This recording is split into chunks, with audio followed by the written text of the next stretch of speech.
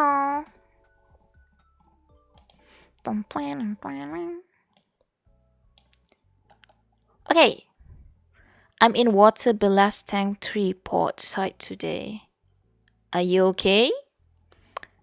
Alright, so the following of the summary of Pestalozzi's principle: teaching sounds before symbols, educating pupils by giving encouragement to them so that they observe, listen, imitate, and differentiate sounds that they listen in order to determine whether the sound are similar or different.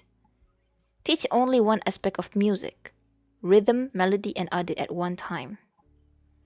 Principle and theories can only be given after the practice. Oh, wait, actually, you know what? Tapi itulah, I don't know. With the way curriculum is kind of like shaped and lesson plan, rather than practice, more theories are being teaches first. Like, prinsip dan teori ni selalunya diajar dulu baru practice. Faham tak? Instead of doing the practical, selalunya kita akan belajar teori dan prinsip dulu. Tapi I understand tau, I faham. Kalau kita practice dulu, benda tu kita dah buat. Kita alami, lepas tu baru kita belajar dia punya prinsip dan teori tu, macam baru kita macam, oh sebab tu lah kena buat macam ni. Oh sebab tu lah kita kena buat macam ni. I kind of get it. Tapi more often than not, I perasan macam kita punya pendidikan dia akan more pada dia suruh kita belajar teori dulu, baru dia suruh kita buat practice. Basically macam kalau practical pun kan lepas habis uni kan baru kita ada practical. Yeah. Tak dengar bising, volume dah max. Tak apalah Han. The story of Isamu Akasaki.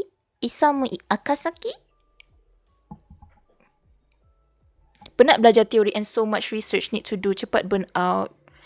Yeah, so like some people better they need to practice ataupun they have to experience dulu benda tu baru dia macam faham teori dan prinsip. Tapi sekarang ni banyak, I feel like the formal education lah, secara kalau pendidikan rasmi ni dia akan suruh kita belajar teori dulu baru dia ajar kita praktik. Sebab bagi mereka kalau kita tak faham teori, kita tak boleh praktik. Tapi sebenarnya kalau dah praktik, baru kita boleh faham teori secara mendalam. I don't know. At least that's how I feel about it. Yeah, that's how I feel about it. Because like if I don't have bits of my experience teaching, I feel like the topic that I'm learning kind of don't make sense as well. Kind of like that. I'm already done my research about video manipulation detection AI, then I'm so burnt out. Oh wait, you're learning what course are you learning? Research about video manipulation detection. Kind of interesting. That sounds interesting.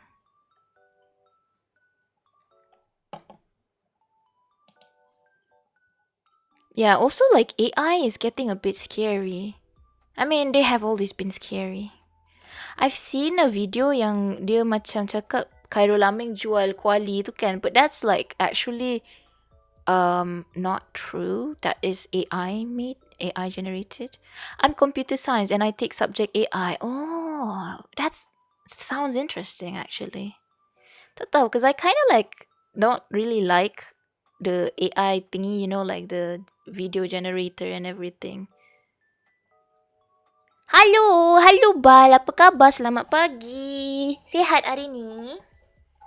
Okey ke tu, Bal? Alright, so most of the principles are still being discussed and questioned whether they are to be practiced in music education. Thus, it is clear that philosophy of Pestalozzi for music education influences the profession of music education itself. One of the music education figures in America, Lowell Mason, was recognized as the father of music education. the father.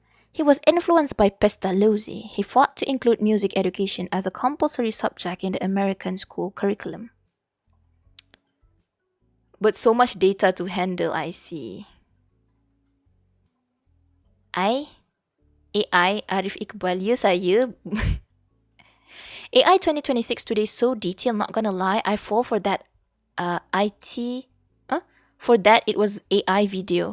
I did fell for one AI video about the bunny jumping before this, and then I'm like, oh damn, okay.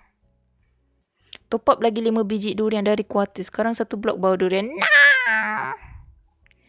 All good this morning, baru lepak. Faham? Tak pekot, Bal. Yang tu tak payah cerita. Simpan sendiri. Macam-macam. Alright. Okay, kita dah... adakah kita selesai dengan sejarah? Sejarah. Western History of Music Education. Sejarah kita dah tamat. So, sekarang ni kita akan meneruskan pembelajaran kita ke arah sosiologi. Okay, sambung. Alhamdulillah, rasanya hari ni kita boleh habiskan kot yang music. Foundation of Sociology in Music Education.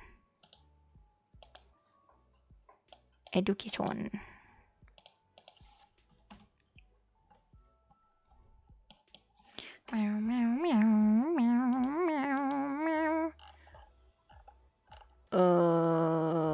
Cultural factors, technology, basis of psychology. Banyak lagi lah. Child development. Assessment and evaluation. Objective. Types of banyak lagi. I thought I'm done. Hello. Oh, tak apalah. Okay lah, boleh lah tu. Sampai 9. Okay. Sekarang dah pukul 10. Mungkin hari ni kita masih sampai pukul 11 kot.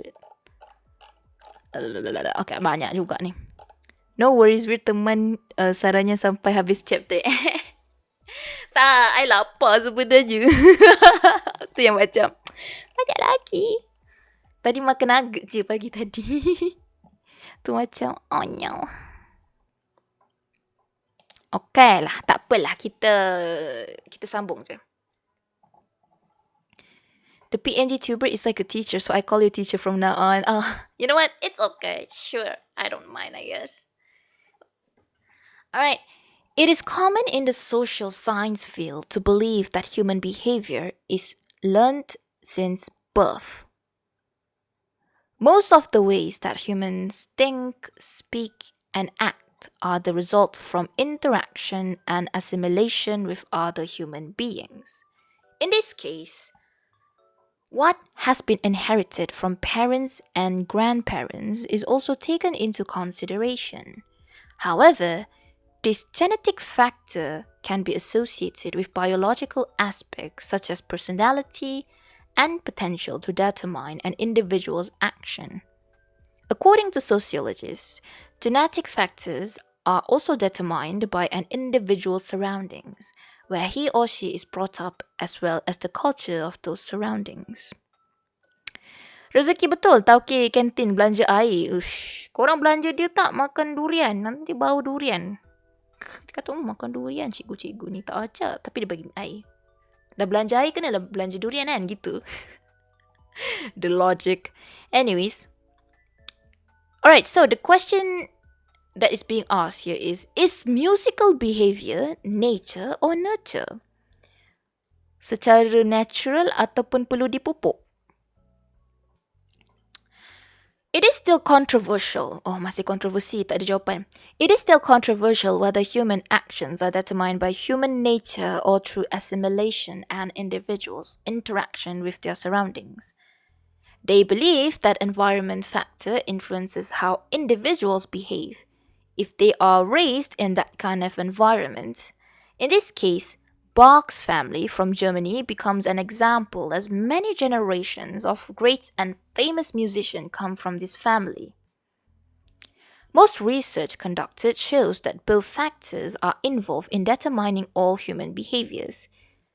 The roles of music educator are clear from the aspect of education, which is to teach pupils as much as possible. Happy streaming, Sarah. Lama jadi CCTV. Oh, it's okay, Sochi. Enjoy your day. Bye-bye. Take care. Okay. Musical behavior, nature or nurture. Tapi kan, adalah sebenarnya ada satu study dia ke arah macam genetik kan. Faktor genetik nenek moyang kita boleh menjadi salah satu asbab kenapa kita berkerjaya dalam apa yang kita tengah buat, in a sense. Of course, it's not 100%, tapi benda tu ada influence dalam macam kita punya, apa orang kata, dalam kita punya pilihan. Yeah. But it's not fixed lah. Sebab some people, dia ada dia punya, apa orang kata, minat dia. Dia ada minat dia sendiri. Lepas tu dia tak naklah buat apa yang berkait dengan family dia. Macam kalau dia ada family business macam tu. Maksudnya parents cikgu, anak pun cikgu. Boleh jadi macam tu. Actually, my moyang, my moyang is a guru besar. And then, turun ke my, this is like my great grandparents, lepas tu turun my great grandparents. Maksudnya my great grandparents tu dia guru besar. Lepas tu turun my moyang dia orang bukan guru besar. Bukan guru besar pula. Dia orang tak ada cikgu. Like none of them are teachers. Dia orang bukan cikgu. Turun ke nenek I pun nenek I bukan cikgu. Turun my mom cikgu. Macam tu. Yeah. If it's like my dad, in a sense, his father was a boiler man. Dia ada kaitan dengan macam bahagian engineering stuff, I guess. Lepas tu, most of the belah my dad, most of them are engineers. Except for the aunties. The aunties, housewives so far. And then ada seorang uncle tu dia ke arah sektor perikanan ke pertanian. I forgot. Perikanan, I think. But the other siblings related to engineering. Automotive engineering. I don't remember the first uncle. Tapi he's also in some sort of engineering as well. My dad is in engineering. Yeah. Dalam family aku 3 beradik jadi educator. 2 TESOL, seorang lagi under KPM beasiswa kat Jordan. Memang darah pendidik lah gitu. It's not, macam mana nak cakap benda ni dia taklah 100% berterusan. Macam it's still okay for you to, what do you call it, ambil apa yang you minat lah. Contoh you tak minat apa yang your bloodline ambil. It's fine as well. It's just that kita ada boleh jadian dan ada kecenderungan untuk ke arah apa yang nenek moyang kita pernah buat dulu lah gitu. In a sense. Tapi it's us who also like, kita tak boleh like blame them or anything lah. Macam some people blame macam, apa dia jahat sebab dia punya moyang jahat lah. Contoh ada orang macam tu lah. But yeah, I forgot the name. Is it this one?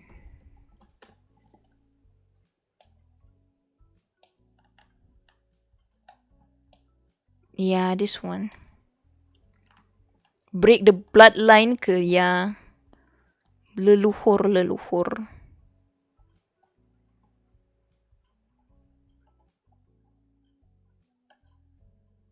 But yeah, anyways, that's like a whole different topic. I am going a bit far from what I'm talking about, but it's kind of related here. Yeah. Dikatakan tadi, in this case, Bach's family from Germany becomes an example as many generations of great famous musicians come from this family. So tu yang dia tanya, adakah sebenarnya musical behavior tu nature or nurture? Adakah benda tu dah ada dalam keluarga tu sendiri ataupun perlu dipupuk? Macam tu lah. That's the question. It is still controversial. Yeah, but my mom is Asian tiger mom style. Tak boleh nak stick pada choice sendiri masa ECU PU. I see.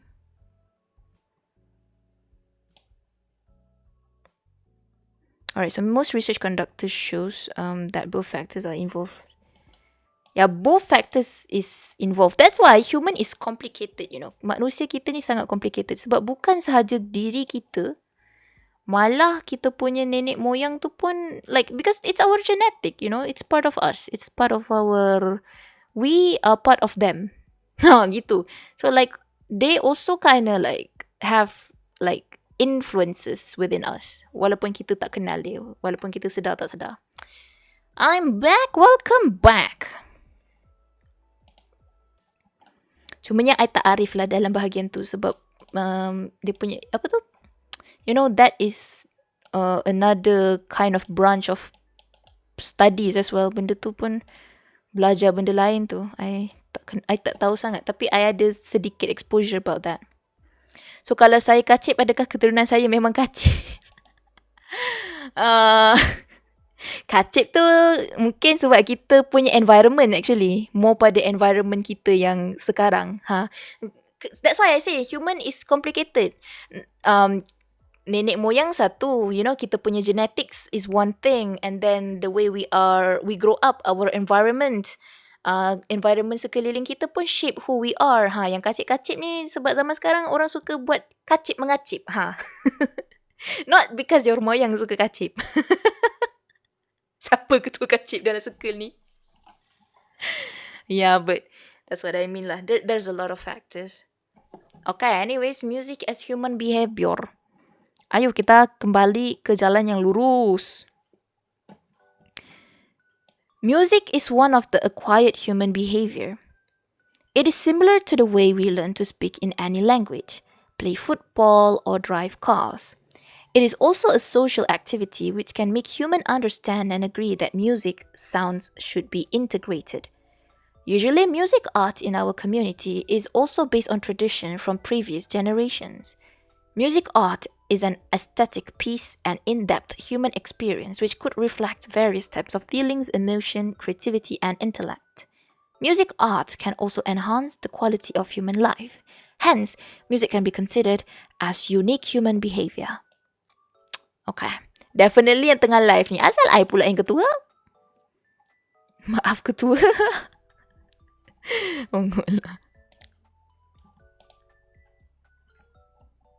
Music is one of the quite...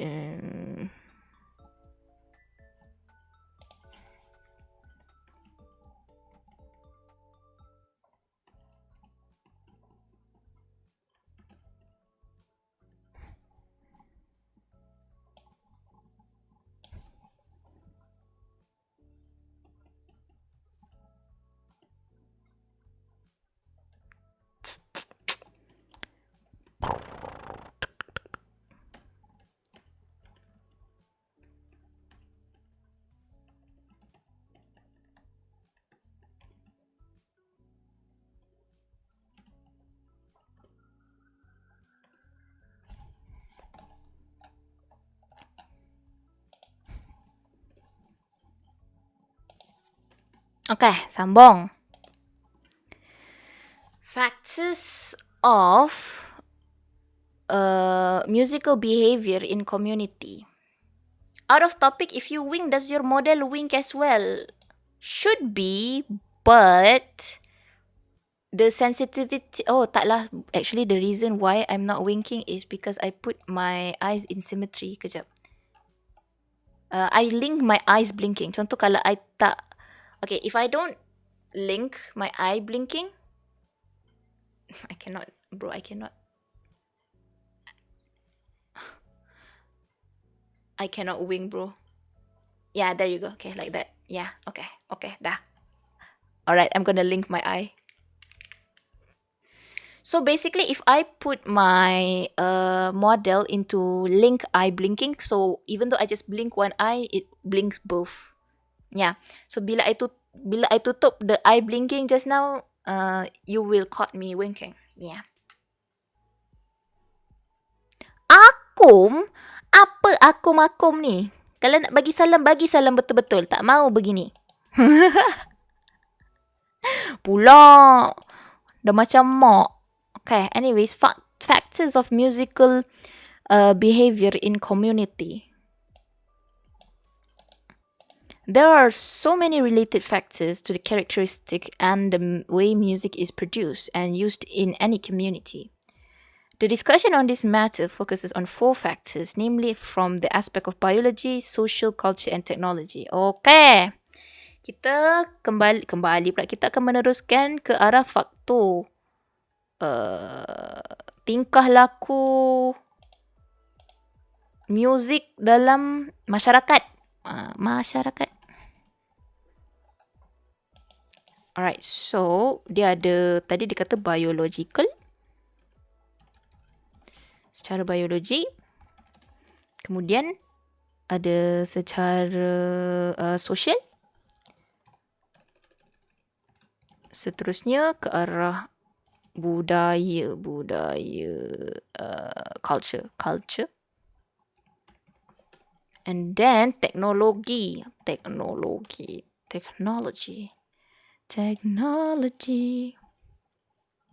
Alright, so biologically speaking, human body has a direct connection with music art. For example, if human beings have more or less than 5 fingers for each hand, music that is created for piano and organ, for instance, will be different.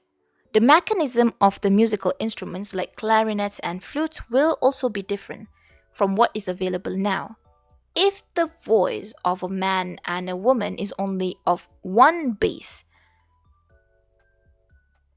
difference, if the voice of a man and a woman is only of one bass difference, or if the voice of a man and a woman can produce the distance of bass voice, the vocal voice will also be different. Humans can hear sounds pitched between 20 until 20,000 cycles per second. These facts can give implications to the music art. Okay. Human body has a direct connection with music art. That is the main point there. Okay, kita teruskan ke arah sosial. Faktor sosial. Music function and its roles in a community largely depends on the values and way of thinking of that community. Alan Merriam was a famous anthropologist who listed the following 10 functions of music in any community. 10 dia bagi kita. Factor. Okay. Music gives another channel to humans to express their feelings and emotion. Okay. That is one of the function of music in community. Masyarakat. Faktor sosial.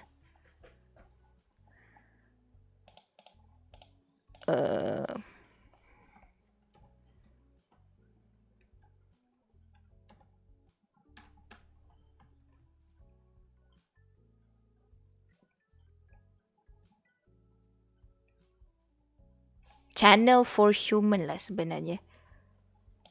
Channel for human to express their feelings and emotion.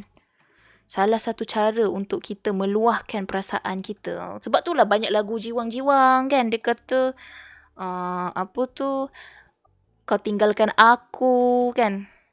Sedihnya hidup ini begitu begini. Gitu. Meluahkan perasaan. Sarah sedang menerangkan cara-cara untuk confess. Meluahkan perasaan. Hello, Tranquil. Good morning. Hello. Alright, so music gives pleasure to humans so that it can enhance the quality of life. Well, at least that's what this person believes. According to this anthropologist, Alan Merriam, the anthropologist. Hello, good morning. Literally just woke up like 10 minutes ago. Nice. Go get breakfast. Music is enjoyable piece, and this is the main function of music in most communities all over the world for all the time. Enjoyable piece. The main function. Really? Okay. To enjoy. Maksudnya, hiburan.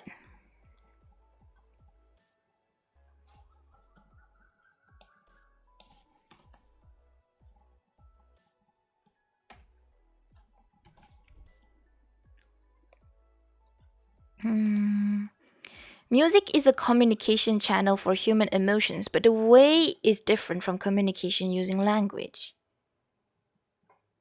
Communication channel for human emotions that is different from language.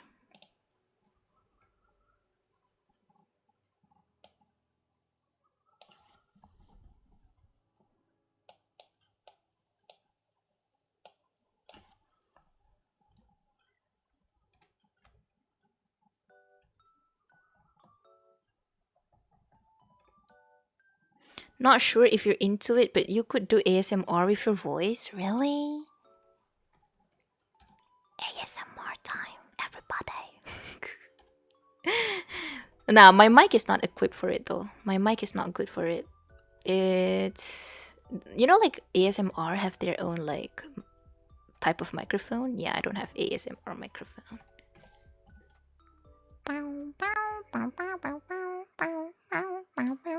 So kalau lepas ni confess, I will use this song. Kalau aku like kalau tak aku swipe. Nah man, nah. Suka matcha atau suka kopi pun salah satu cara nak luahkan perasaan, betul? Not all of them do. Oh really? So I don't really have to need, like, I don't really need ASMR microphone to make ASMR happen. Music can make something symbolic, which can be associated with the experience of life of a human through lyrics or the way sounds are combined in their own unique ways and meaningful in the context and respective culture. 1, 2, 3, 4. You know what? I'm just gonna put 5, although there's like 10, because like there's too much. The rest of them I'm just gonna read.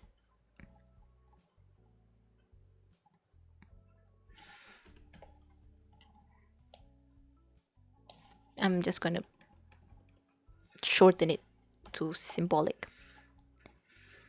If you have the right microphone, it definitely helps, but you can do without it. Ah, I see, I see.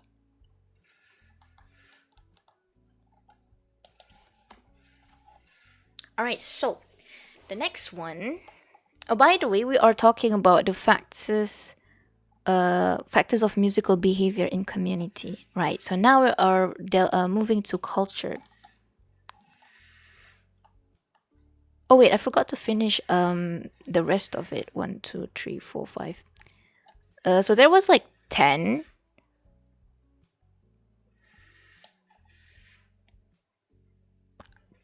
Functions of music in communities. Let me just finish it. All right. So number 6 is music will be always music will be music will always be used to accompany varieties of physical or human psychomotor activities such as dancing, exercising, or working. 6, 7. Music can be used to make community members realize about the values and norms in the community. 8. Music can also be used as a main agent to give recognition to certain institutions and official as well as religious events. 9. Music can stabilize the culture of a race and help others inherit the culture by reflecting on aspects of achievement of the race. And 10. Music can unite and raise spirits among communities through national anthem or patriotic songs, school songs, and scout songs. Okay. Hence, almost all roles and functions of music in any community have specific implications on music educators. For example, music educators must know and be aware of music functions because they impact to the music teaching methods. All right, now we are moving to... Oh, wait. Social satisfaction? Oh, this is still social factor, is it? Factors of musical behavior in community? Sorry, not social satisfaction, social stratification?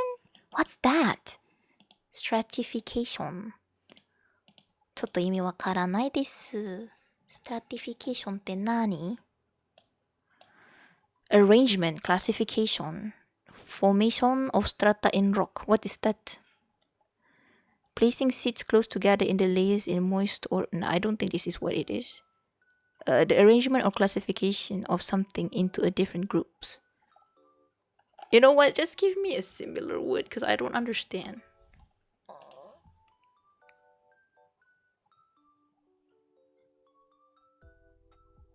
Oh, pengelasan lah, pengelasan.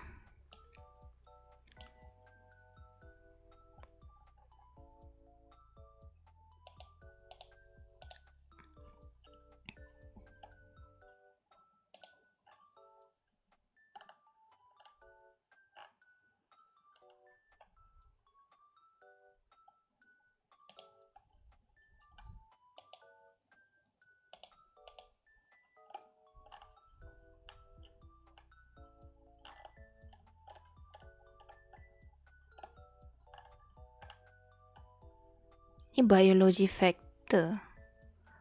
Biology, social, culture and technology. Culture termasuk dalam social. Cultural factors, societal and social conformity can make an individual adapt and function in any society. Therefore, the values and art norms in any culture or society are based on the way its society members think. Music educators must be aware that musical choice can be learned and acquired by human beings from society or its sub-society. Okay. Multicultural society. This is more obvious in multicultural societies such as in Malaysia. In Malaysia, the Malays, Indians and Chinese obviously have their own choice of music, which is different based on their heritage. Musical choice can be more complex if there is stratification according to ethnicity. Thus, music educators must be aware of its application while doing their work. Society rarely has one choice of national music or appreciate only one kind of music. Therefore, every music educator must be sensitive of this scenario. Okay. Faktor sosial. Then culture, budaya. Adapt.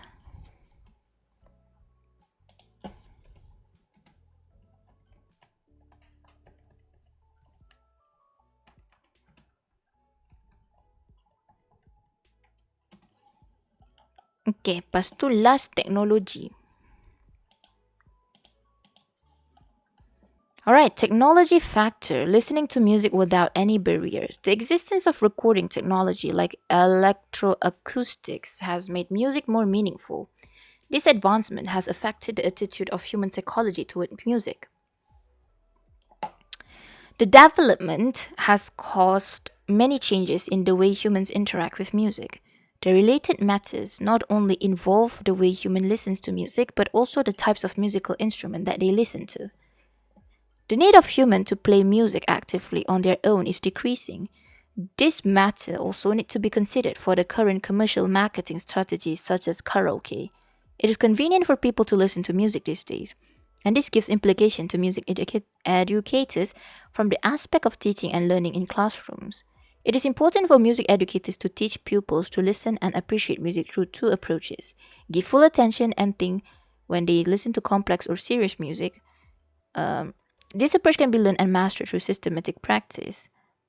The use of computer in music education process needs to be given emphasis too. Teaching with the use of computer known as computer assisted instruction (CAI) can be convenient for music educators in Malaysia.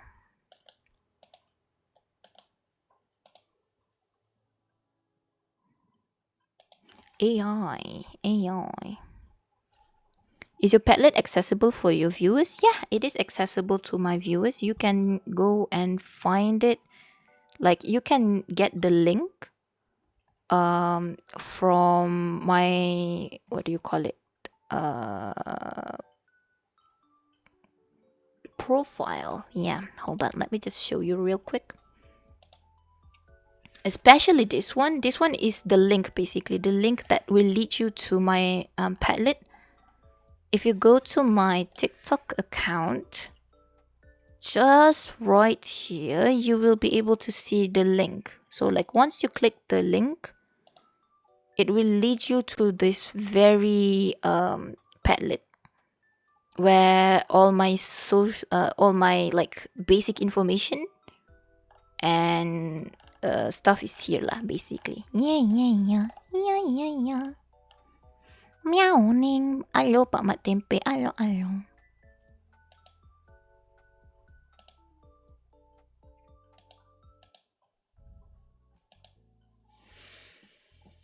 Yep, stretching. I'm gonna stretch my back. I'm old, bro. I'm old.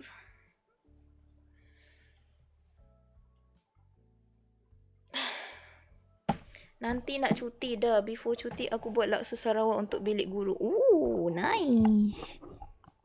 Laksa Sarawak.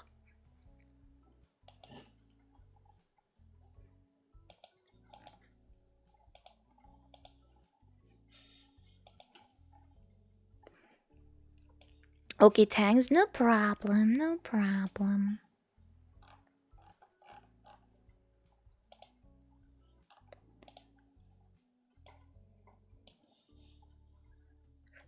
9.5, 9.6, 9.7, 9.8. Ya Allah, gantuk sudah. Nyaha, Badrul. Wait, I need to stand up for a bit. Let me just... Yeah, I need to stretch a bit. I have Cloud9 with me. Let me give you ASMR, everybody. Okay.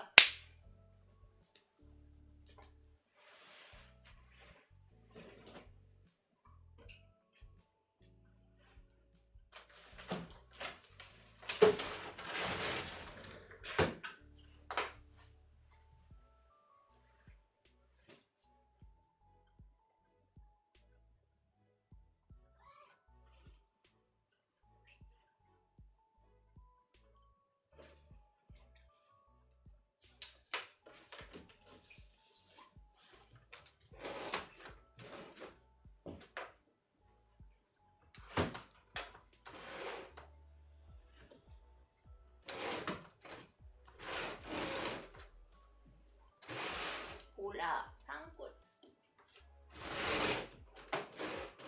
Biar je lah.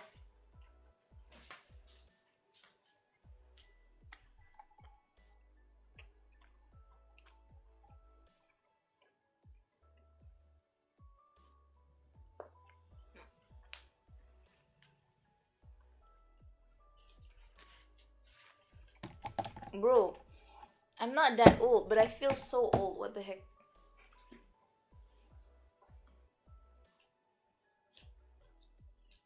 I don't like this.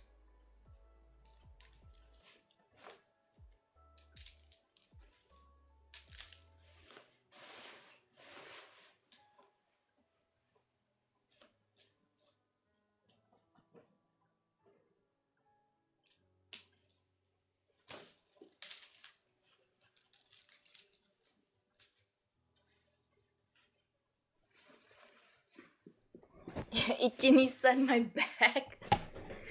Yeah. Aduh, ya Allah. You know, I thought I would be done with music, tapi dah 10:30, tak settle lagi. So, cumanya, okay, so hari ni 29 hari bulan kan? Let me just do planning first, cause like I'm kind of tired. Let me just get my plan. 25, 26, 27, 28, 29. Okay, masuk Februari. Wah, kita mula Februari yang first kali hari Ahad. State public holiday ada apa? Oh, ada Thaipusam. Thaipusam. Korang cuti ke Thaipusam? Okay. Me, probably hari Isnin baru I ada study stream again. Esok pagi tak ada stream pagi sebab like I said, Friday is my cleaning day. I will be doing lots of houseworks basically. And then nanti tengah hari I dah lepak. I'll die. 31st is Saturday and Sunday, so takkanlah I nak study lagi kan. Korang pun dah pisang dah. Weekdays I dah belajar je. So probably kalau I stream Saturday Sunday pun I play games. Friday malam I ada Five Nights at Freddy's with si Benny. So yeah, on Monday 2nd of February we're going to continue studies. Cuma what assignment I'm gonna do, wallahu a'lam. I tak tahu sebab malam ni I ada kelas music. And I will determine, based on tonight class, I'll determine which one I'll finish first because by that time, basically like all the assignments has been discussed in a sense. So I can I manage which one is will take much more time to finish. And then nak Ramadan. Yeah. Okay, begitu. Hari wilayah, 1 hari bulan, 2 hari bulan, tai puasa. Itulah nampak ada cuti tu, cakap cuti apa? Maklumlah. Duduk je rumah ni macam mana nak tahu ada cuti.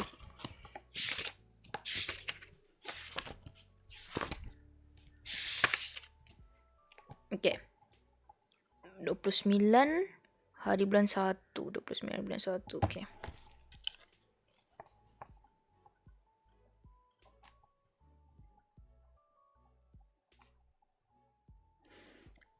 Today I woke up at 3:55 a.m. And then I did my own laundry.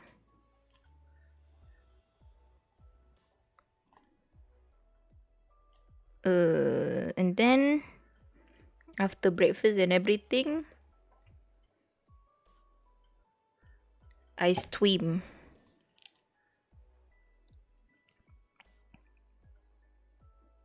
Study swim.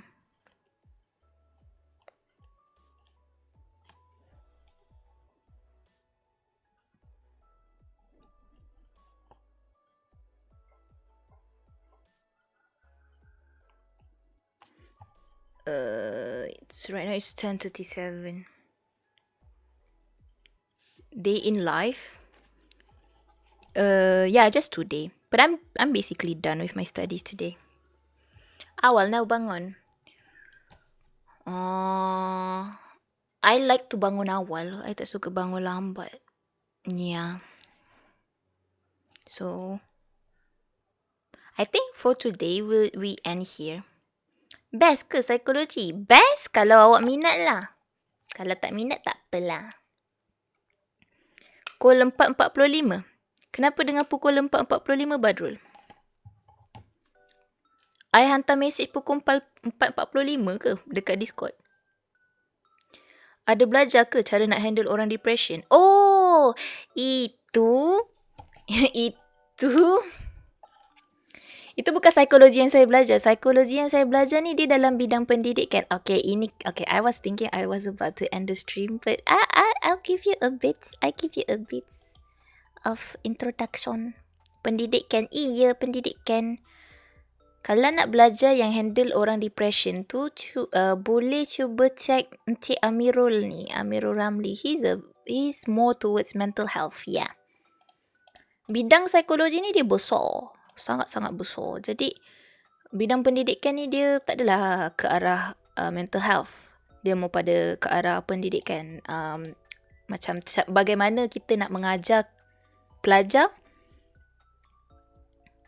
Teknik mengajar, teori dan sebagainya. Tapi, kalau nak mental health, mungkin boleh check Amirul Ramli. Ni. This person over here, he talk about mental health. Kalau tak minat Amirul Ramli, boleh cuba Aiman Psychology.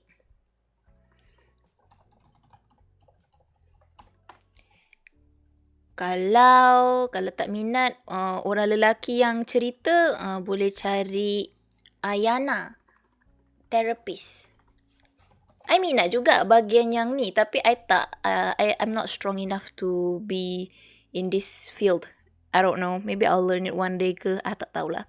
But yeah, this one is a therapist, Ayana. Siapa lagi? Oh, she's live now. Yeah, ke Ayang live? But yeah. Nanti jadi cikgu Yeah. Alright. So that's bits. I think like itu antara orang-orang yang berkait dengan mental health lah dekat Malaysia yang you boleh check. Kalau tak jadi gak dengar DMA. Jangan dengar DMA Islam tu. Mau apa saja. Anyways, okay. Thank you. Kokomade desu. Sampai sini je kot. Sebab, I penat lah hari ni. I'll see you when I'll see you, everybody. Otsunyan. Bye-bye. Take care. Hoshi baru masuk. I dah penat lah Hoshi. I study dah berjam dah Hoshi. Tengok nota I. Ponjong tak? Ponjong kan? Ini arts and creativity. Kejap. Tipu. Yang ni ni panjang. Janganlah end dulu pula. Cakap lagi. Tapi kita lapar lah Hoshi. I lapar. You nak suap ke? Ohayo pula. Ohayo Harit. Kenapa makin ramai masuk ni? Baru nak end. Nampak tu panjang kan? Oh yeah. Hoshi, this is what I'm telling you. I'm learning about like music theory. And I'm like, my brain is fried. My brain is fried when I read about the musics. You haven't breakfast? Tadi I makan nugget je. Breakfast. I love theory. Yeah, theory. Sound exploration. You? What are you doing now? Tell me a bit about that music theory. Okay. Tapi kan ni teori more pada teori mendidik tau. Teori pendidikan. So, yang I belajar ada 3 approach. 3 cara untuk mendidik music. Yang first, Kodai approach. Kodai approach ni dia menekankan menyanyi.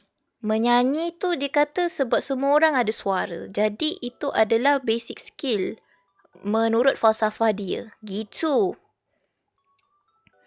Lepas tu itu Pakcik Kodai. Kalau Pakcik Orf ni, Pakcik Orf kata basic music adalah tubuh badan kita sendiri. Kita boleh belajar tepuk tangan. That is music for him. Boleh hentak kaki. Basically like if you happy and you clap your hand. Pop, pop, like that.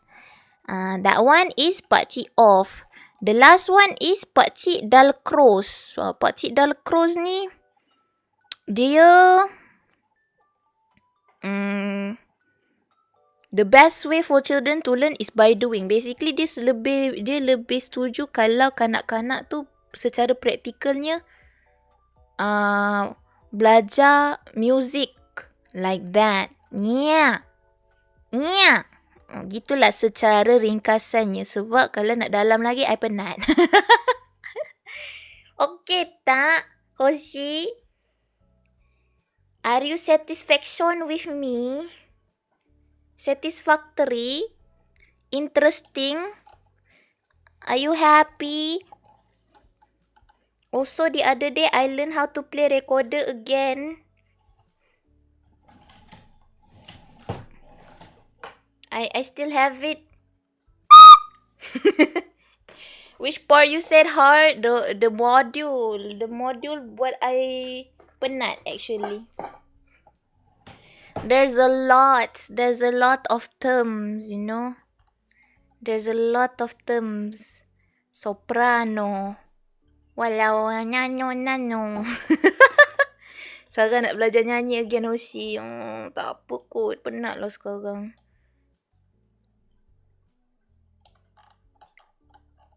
But yeah. Minggu depan mungkin I sambung benda lain kot. But yeah, that is me learning music so panjang, so long. Belum lagi masuk kurikulum Arts and Creativity and Family and Community.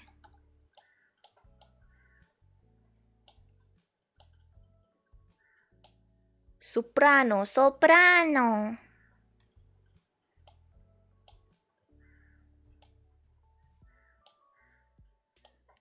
Mana? Ni, the use of soprano recorder.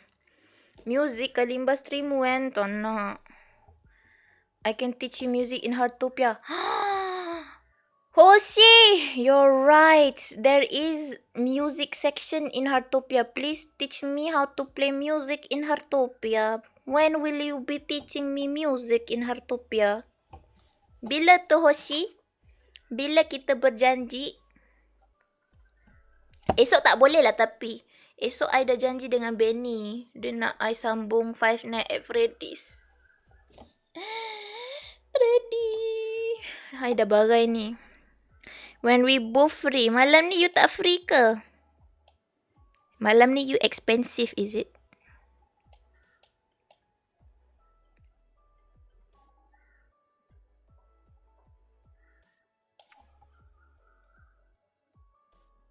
My sister masuk hospital lagi. Oh no, I'm so sorry. I didn't know that. Okay then, I'll wait whenever you are available, baby girl. Okay? Yeah. I'm afraid malam ni also I will balik lambat lagi. I see. Please take care. Not only your sister but you too. Hoshi, please take care. Jangan stress. Okay? Take care. Okay? Okay, I will. Okay. I love you, Hoshi. Mwah. You should go breakfast now. No breakfast. It's already brunch. 10 a.m. Love you. Love you too. Okay. Sudah. Kita tamat di sini ya. Otsunyan everybody. Otsunyan. Bye-bye. Take care everybody. Okay? Take care.